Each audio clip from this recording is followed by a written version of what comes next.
అస్థితీర్థం. గోగర్భ తీర్థానికి అస్థితీర్థం అనే పేరు కూడా ఉంది.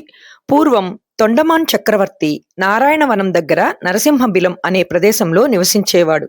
ఒకరోజు కూర్ముడు అనే వశిష్ఠ వంశానికి చెందిన వ్యక్తి తొండమాన చక్రవర్తి దగ్గరకు తన భార్య, కొడుకుతో వస్తాడు. రాజా, నేను మా నాన్న అస్థికలను కాశీ గయలో కలపడానికి వెళ్తున్నాను.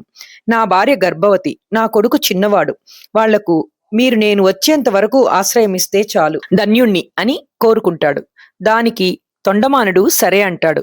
ఆమెకు ప్రశాంతత కోసం ఊరికి కొంత దూరంలో ఒక ఇల్లు కట్టి దానిలో నివసించమని చెప్తారు. 2 సంవత్సరాల తర్వాత కూర్ముడు తిరిగి వస్తాడు. ప్రభు, నా భార్యాబిడ్డలు బావున్నారా అని అడుగుతాడు. తొండమానుడికి అస్సలు అతను గుర్తులేడు. తర్వాత అతను చెప్పే మాటలను బట్టి గుర్తుకొస్తుంది.